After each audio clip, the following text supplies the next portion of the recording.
Ons lees die oordenking vir die 12de Januarie uit Die Here is my herder met die vriendelike vergunning van Lizette Marie. Die opskrif by vanoggend se oordenking is ontstelde harte. Ons teksvers uit Johannes 14 vers 1 en 2 uit die 33-53 vertaling lees soos volg: Laat julle hart nie ontsteld word nie. Glo in God en glo ook in my. In die huis van my Vader is daar baie wonings. As dit nie so was nie, sou ek dit vir julle gesê het. Ek gaan om vir julle plek te berei. Christus ken ons harte. Hy weet dat selfs gelowiges se harte ontsteld word. Hy weet dat ons aardsgebonde is. Ons kyk vas teen dit wat ons sien of waarvan ons hoor. 'n Pandemie, 'n wêreldresessie of politieke onstabiliteit, geweld of 'n onseker toekoms. Ons Vader verstaan ons stoflikheid. Eeue tevore skryf Dawid reeds, want hy weet watter maaksel ons is, gedagtig dat ons stof is, aldus Psalm 103 vers 14.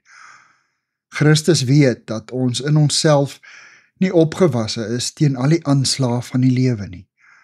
Al probeer ons hoe hard, al leer ons allerlei ontspanningstegnieke aan, al probeer ons die krag van positiewe denke beoefen, is ons sonder Christus tot niks in staat nie.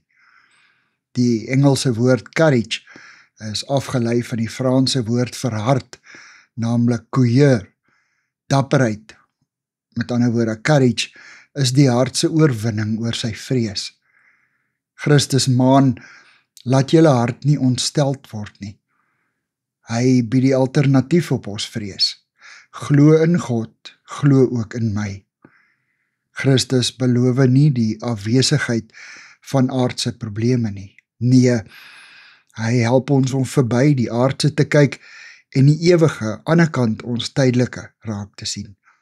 Daarom hoef ons harte nooit weer ontsteld te wees nie.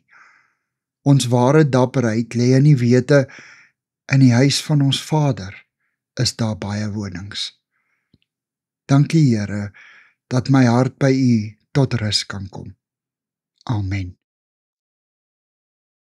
Dankie vir die saamkuier. Ek deel Lizette se kontak en webblad besonderhede in die inligtingsparagraaf van hierdie voorlesing. Daar is ook skakels na voorlesings van Lizette se ander publikasies wat op hierdie platform beskikbaar is.